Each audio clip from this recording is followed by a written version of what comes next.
নতুন চাকৰি ওলাইছে এতিয়া এই চাকৰিখিনি তোমালোকে কেনেকে এপ্লাই কৰিবা পঢ়া লিখা কিমান লাগিব গোটেইখিনি মই আলোচনা কৰিম আৰু তোমালোকৰ যদি এপ্লাই কৰিবলৈ অসুবিধা হয় অথবা তোমালোকে যদি নিজৰ কম্পিউটাৰৰ পৰা এপ্লাই কৰিছা কিবা প্ৰব্লেম পাইছা ডাইৰেক্ট ফোন কৰিবা নম্বৰটো দি দিম অথবা তোমালোকৰ ওচৰত যদি কেফে নাই যিকোনো ক্ষেত্ৰত তোমালোকে কেফেত য'ত মানে চাকৰিটো এপ্লাই কৰে তোমালোকে যদি ঘৰৰ পৰা এপ্লাই কৰিব বিচাৰিছা অথবা কেফে নাই তোমালোকৰ ডাইৰেক্ট আমাৰ লগত কন্টেক্ট কৰিব পাৰা ঠিক আছে আমাৰ গ্ৰুপ আছে অসমৰ বিভিন্ন স্থানৰ পৰা বিভিন্ন ল'ৰা ছোৱালী তাত জইন হৈ আছে তোমালোকে জইন কৰিব পাৰিবা আৰু ভিডিঅ'টো সম্পূৰ্ণ চাবা মই নম্বৰটো ভিডিঅ'টো শেষতে দিম কাৰণ ভিডিঅ'টো তোমালোকে সম্পূৰ্ণ চালেহে বুজি পাবা ঠিক আছে এতিয়া ইয়াত চাবা তোমালোকে কি হয় চাকৰিটো অসম লোকসেৱা আয়োগ ঠিক আছে আছাম পাব্লিক চাৰ্ভিচ কমিশ্যন এতিয়া অসম লোকসেৱা আয়োগৰ দ্বাৰা চাকৰিটো উলিয়াইছে আৰু ইয়াত পোষ্ট কিমান আছে পোষ্ট 14টা আছে 14টা আৰু এটা কথা কওঁ তোমালোকে কম পোষ্ট হলেও এপ্লাই নকৰাকে নাথাকিবা ঠিক আছে পঢ়া লিখা কিমান লাগিব সেইখিনি মই আলোচনা কৰি আছো কাৰণ বহুতে কম পোষ্ট বুলি এপ্লাই নকৰে আৰু যিকেইজনে এপ্লাই কৰে তেওঁলোকে পাছত চিলেক্ট হৈ যায় ঠিক আছে তেনেকে বহুত কেইটা বস্তু হৈ গৈছে এতিয়া মোৰ অভিজ্ঞতাৰ পৰা কৈছো গতিকে তোমালোকে কম পোষ্ট হওক আৰু বেছি পোষ্ট হওক তোমালোকে এইটো নাভাবিবা বেছি পোষ্ট হলেও পাছত মানে বহুতে এপ্লাই কৰি পোষ্ট বেছি আছে বুলি তেতিয়া একেই হৈ পৰে সেইকাৰণে কম পোষ্টতো এপ্লাই কৰা বেছি পোষ্টতো এপ্লাই কৰা ঠিক আছে এতিয়া ইয়াত পঢ়া লিখা কি লাগিব চাকৰিটো কি হয় মই কৈ গৈছো এইটো চাবা তোমালোকে junior administrative assistant under the establishment of APSC junior administrative assistant ঠিক আছে কাৰ আন্ডাৰত বুলি কৈছে under the establishment of APSC ঠিক আছে এতিয়া তোমালোকৰ ইয়াত দৰমহা কিমান হ'ব মই সেইখিনি আলোচনা কৰিম পঢ়া লিখাটো আলোচনা কৰি আছো দৰমহা কিমান হ'ব দৰমহা তোমালোকে চাবা ইয়াত দৰমহা তোমালোকৰ 14,000 পৰা 70,000 লৈকে হ'ব আৰু ইয়াত গ্ৰেড পে আছে গ্ৰেড পেটো তোমালোকৰ 8,700 ঠিক আছে এতিয়া পঢ়া লিখা কিমান লাগিব পঢ়া লিখা তোমালোকে the applicant must possess a bachelor degree in science arts commerce from a recognized boards in arts science commerce from a recognized board ইয়াত কি কৈছে তোমালোকে আৰ্টছত হওক সায়েন্সত হওক কমাৰ্চত হওক তোমাৰ ইয়াত পাৰ্চেন্টেজৰ কথা কোৱা নাই তোমালোকে জাষ্ট মানে বেচেলাৰ ডিগ্ৰী এটা হলে হ'ব ঠিক আছে এইখিনি হৈ গ'ল তাৰ পাছত কি আছে ইয়াত আৰু এটা কথা কৈছে তোমালোকৰ এইটো চাবা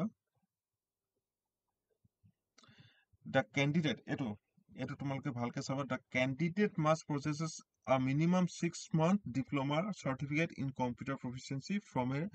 government recognized institute he must have proficiency in basic computer applications like MS Word, Excel, PowerPoint, Access Internet, etc. ঠিক আছে এতিয়া ইয়াত কি কৈছে তোমালোকৰ 6 মান্থৰ কম্পিউটাৰ ডিপ্লোমা বা চাৰ্টিফিকেট এখন লাগে আৰু এই কম্পিউটাৰটো তোমালোকৰ ধৰি লোৱা 6 মান্থ বুলিয়ে নহয় তোমালোকৰ ধৰি লোৱা কিছুমানে 1 বছৰীয়া কোৰ্স থাকে ঠিক আছে তাত তোমালোকে ইয়াত MS Word, Excel, PowerPoint সেইকেইটাটো শিকায় কম্পিউটাৰ তোমালোকে যদি শিকিছা কোৰ্সটো কৰিছা এইকেইটা জানিব লাগিব ঠিক আছে চাৰ্টিফিকেটখন লাগিব ঠিক আছে এতিয়া বেচেলৰ ডিগ্ৰী হ'ব লাগিব তাৰ লগত কম্পিউটাৰ চাৰ্টিফিকেট থাকিব লাগিব 6 মান্থৰ ঠিক আছে আৰু বেসিক কম্পিউটাৰ এপ্লিকেশন যোনখিনি কম্পিউটাৰত আমি প্ৰায়ভাগে ইউজ কৰি থাকো সেইকেইটা কি MS Word, Excel, PowerPoint এইকেইটা তোমালোকৰ প্ৰয়োজন বুলি কৈছে এতিয়া কম্পিউটাৰ তোমালোকে যদি কোৰ্সটো কৰিছা এইকেইটা জানিবাই ঠিক আছে এইকেইটা বেছি মানে হেৰি হাৰ্ড নহয় তোমালোকে যদি কম্পিউটাৰ কোৰ্স কৰিছা আৰু যদি অথবা পাহৰি গৈছা ইউটিউবত চাই ললে অলপমান তোমালোকৰ আকৌ মানে আহি যাব ঠিক আছে এইখিনি হৈ গ'ল এতিয়া ইয়াত চাবা আৰু এটা বস্তু মই তোমালোক কওঁ তোমালোকৰ PRC টো মোস্ট ইম্পৰ্টেন্ট ঠিক আছে চাকৰি ক্ষেত্ৰত PRC মোস্ট ইম্পৰ্টেন্ট ইয়াত কৈছে তোমালোকৰ eligible criteria must have register in employment exchange কাৰ্ডখন লাগিব যদি যিসকলৰ নাই কন্টেক্ট কৰিবা আৰু PRC ইছ্যু লাগিব PRC কোনখন লাগিব PRC বহুত PRC আছে যোনখন educational purpose as a proof of residency যিখন আমি পঢ়াৰ ক্ষেত্ৰত যোনখন PRC উলিয়াও সেইখন লাগিব ঠিক আছে এতিয়া PRC লাগিব আৰু এমপ্লয়মেন্ট এক্সচেঞ্জ কাৰ্ড যদি এই দুটা বস্তু নাই তোমালোকে এতিয়াই কন্টেক্ট কৰা ঠিক আছে আমাৰ নম্বৰটো ভিডিঅ'টো শেষত দি দিম এতিয়া এইখিনি হৈ গ'ল তাৰপিছত ইয়াত চাবা এজ লিমিট কিমান দিছে 21ৰ পৰা 40 বছৰলৈকে মই বেছি দীঘলীয়া নকৰো আৰু যদি যিসকলে 40 পাৰ হৈছে SC ST 45 বছৰলৈকে এপ্লাই কৰিব পাৰিব আৰু OBC 43 বছৰলৈকে 43 ইয়াৰ্ছলৈকে ঠিক আছে বাকীখিনি মই ইমান দীঘলীয়া কৰি নাযাওঁ আৰু চাবা তোমালোকে the age limit of candidate will be calculated on the basis of SSLC তোমালোকৰ age limit তোমালোকৰ যোনটো বয়স সেই হিচাপটো তোমালোকৰ মেট্ৰিকৰ মতে ধৰা হ'ব ঠিক আছে তাৰপিছত এইখিনি হৈ গ'ল এটাৰ ইম্পৰ্টেণ্ট বস্তুকেইটা মই চাই দিছো তোমালোকে ভিডিঅ'টো সম্পূৰ্ণ চাবা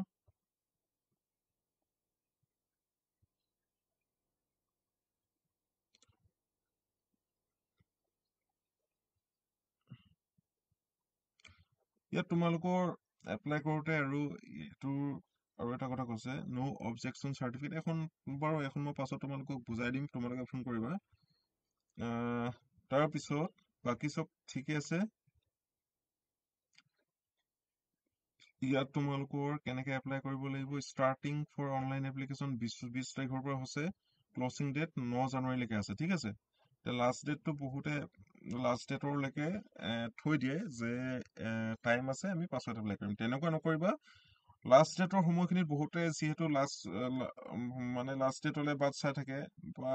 তেওঁলোকে টাইম আছে বুলি পাছলৈ এপ্লাই কৰিবলৈ থৈ দিয়ে সেইখিনি টাইমত বহুতে তেনেকে থৈ দিয়ে আৰু বহুতে একেলগতে এপ্লাই কৰে কাৰণে চাৰ্ভাৰটো ডাউন হৈ যায় আৰু বহুতে এপ্লাই কৰিব নোৱাৰে সেইটো কাৰণে ঠিক আছে তাৰপিছত ইয়াত তোমালোকৰ এপ্লিকেশ্যন ফিজ এটা ল'ব এইটো এপ্লিকেশ্যন ফিজটো মই কৈ গৈছো এপ্লিকেশ্যন ফিজটো তোমালোকৰ ইয়াত চাবা যেতিয়া তোমালোকে ফৰ্মখন ফিল আপ কৰিবা তেতিয়া তোমালোকৰ 40 ৰুপিজ এটা জেনেৰেল সকলোৰে 40 ৰুপিজ ঠিক আছে জেনেৰেল OBC SC ST বুলি নাই 40 ৰুপিজ আৰু 7.20 ৰুপিজ এইটো টেক্স কাটে ঠিক আছে টোটেল তোমালোকৰ 47 টা তোমালোকে পেমেন্ট কৰিব লাগিব ঠিক আছে এইখিনি হৈ গ'ল তাৰপিছত এতিয়া মোৰ নাম্বাৰটো তোমালোকে নোট কৰি লোৱা মোৰ নাম্বাৰটো হ'ল এক মিনিট মই তোমালোকক মোৰ নাম্বাৰটো কৈ আছো মোৰ নাম্বাৰটো তোমালোকে নোট কৰি লোৱা মোৰ নাম্বাৰটো স্ক্ৰীনত চাবা 600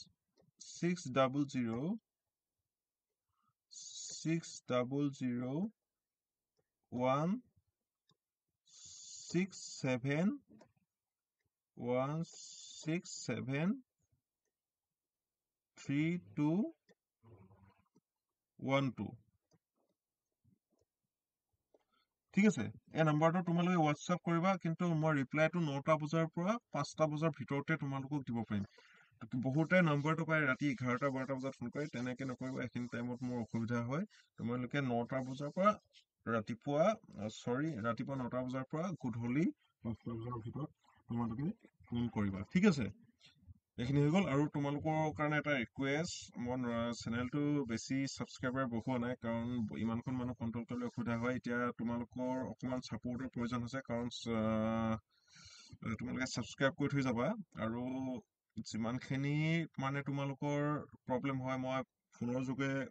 মানে চল্ভ কৰোঁ কথা পাতি চল্ভ কৰোঁ চ' বহুতে নাম্বাৰ নিদিয়ে মই নাম্বাৰ দি দিওঁ কাৰণ ভিডিঅ'টোৱে যথেষ্ট নহয় বুলি ভাবোঁ চ' 100% চলিউশ্যন দিব বিচাৰো তোমালোকক গতিকে তোমালোকে যিখিনি আহিছা মানে মোৰ চেনেলটোত যদি নতুনকৈ আহিছা ছাবস্ক্ৰাইব কৰি থৈ যাবা ধন্যবাদ